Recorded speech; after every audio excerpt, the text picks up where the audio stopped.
Yes, squad. And finally, we are going to check mileage of R15 bike. I have been planned for months ago. ரொம்ப நாளாக mileage check பண்ணணும் தான் நான் இது பண்ணியிருந்தேன். But எனக்கு அந்த டைமும் கிடைக்கல, அதுக்கேற்ற இதுவும் இல்லை. பிகாஸ் இப்போ டேக்கு நான் 200 போட்டால் தான் ஒரு 40 கிலோமீட்டர்ஸே ட்ராவல் பண்ணுற மாதிரி இருக்குது. யாரும் இந்த சுச்சுவேஷன் ஃபேஸ் பண்ணியிருக்க மாட்டாங்க. ஸோ அதனால் சரி மைலேஜ் ஒன்று செக் பண்ணிடலாமே. வண்டி ஆல்ரெடி ட்ரை தான். ஓகே, உங்களுக்கு நான் அதை செக் பண்ணி காமிச்சிடறேன் ஒன் செகண்ட். பட் லிட்டரலி லைட்டாக ஸ்டார்ட் ஆகும்னு நினைக்கிறேன்.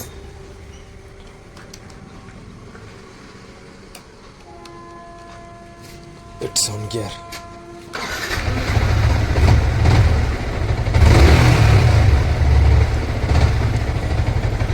இந்த வண்டி ஸ்டார்ட் ஆகுது.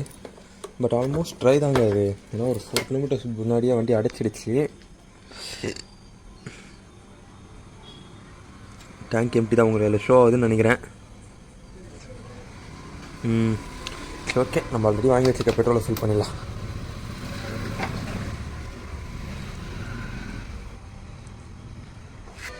நான் மைலேஜ் எப்படி கால்குலேட் பண்ணுறதுனே தெரில எனக்கு.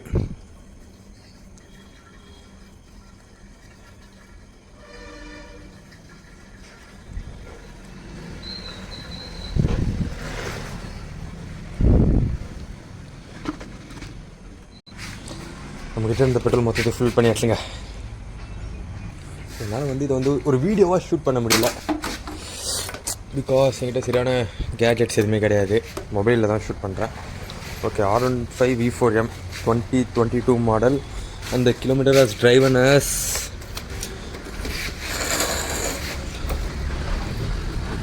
almost 71,589 kilometers. Now we need to reschedule the trip. It's driven 215 and trip ஒன்று ரீஸ்டார்ட் பண்ணியாச்சுங்க. இது என்னால் ஒரு கண்டினியூஸ் விலாகாக போட முடியுமான்னு தெரில. பட் இது ஒரு ரீல்ஸ் மாதிரி ஷேர் பண்ணிவிட வேண்டியதான். ஓவராலாக கிலோமீட்டர்ஸ் கட் பண்ணி தாங்க போடுற மாதிரி இருக்கும். ஓவராலாக வண்டி எப்போ ஸ்டக்காகி ஆஃப் ஆகுதோ நான் ரைட் பண்ணும்போது உங்களுக்கு வீடியோ கொஞ்சம் அப்லோட் பண்ணுறேன். இருந்தாலும் உங்களுக்கு ஆக்சுவலாக அக்யூரேட்டாக என்ன மைலேஜ் தருதுன்னு உங்களுக்கு அதையும் உங்களுக்கு நான் லாஸ்ட்டாக இது பண்ணிடுறேன். இந்த ஃபஸ்ட் டைம்ன்றனால இந்த வீடியோ இப்படி கொஞ்சம் சொதப்போம், அதை பார்த்துக்கலாம். அவள் தாங்க. இப்போ நம்ம இங்கே சிட்டிக்குள்ளே சும்மா சுற்றிட்டு வந்திருக்கோம். ஒரு எவ்வளோ 4.9 கிலோமீட்டர்ஸ் ஓட்டியிருக்கோம். சிட்டி மைலேஜ் ப்ளஸ் அந்த ஹைவேஸில் ஓட்டி என்ன வருதுன்னு எக்ஸாக்டாக ஒரு மைலேஜ் செக் பண்ணிப்போம்.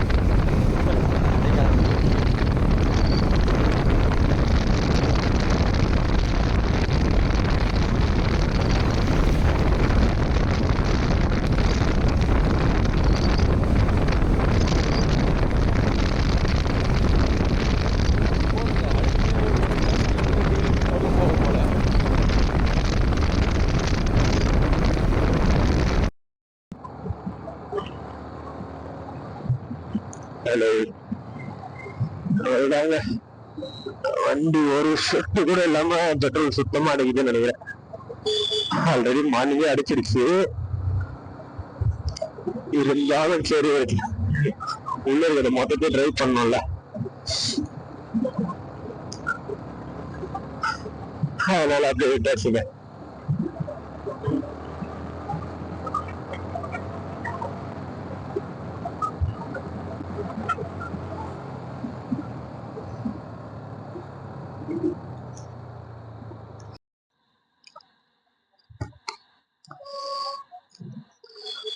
பெட்ரோல் மொத்தமாக காலிங்க.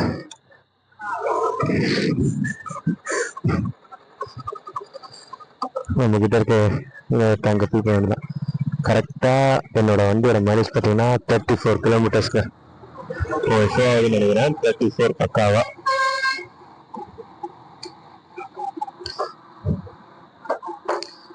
ரீஃபில்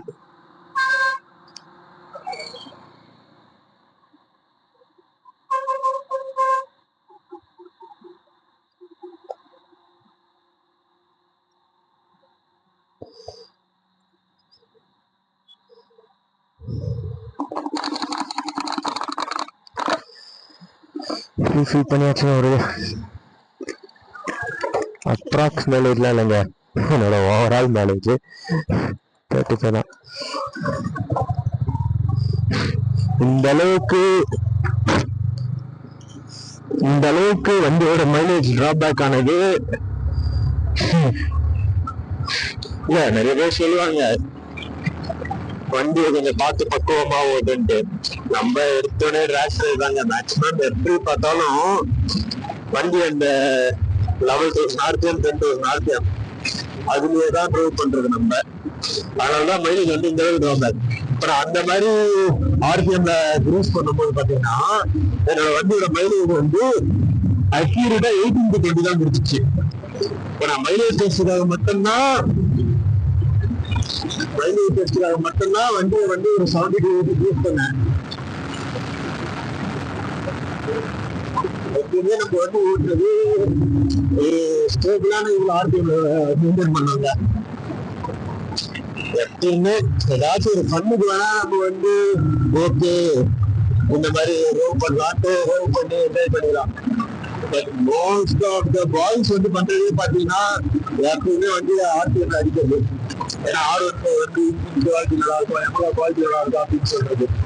பட் பாத்தீங்கன்னா மைலேஜ் வந்து சுத்தமா உட்காந்துருச்சு. 70,000 கிலோமீட்டர்ஸ், அதான் 78,500 கிலோமீட்டர்ஸ் ஓடி இருக்கு. பட் மைலேஜ் இந்த மாதிரி கொடுத்தா நம்ம வண்டி என்னதான் இன்னும் வச்சு பாத்துக்கலாம் அவுட்டு. பட் ஆனா அதுவும் ஒரு எக்ஸ்பென்ஸ் ஆகுது தனியா. இப்போ 40 கொடுக்க வேண்டிய இடத்துல மைலேஜ் 20 கொடுத்தா என்ன ஆகுது சொல்லுங்க? அதுல ஒரு நிமிஷம் கிடையாது. இப்போ ஒரு நாளைக்கு ரெகுலரா ஒரு 40 கிலோமீட்டர்ஸ் நான் டிராவல் பண்றேன்.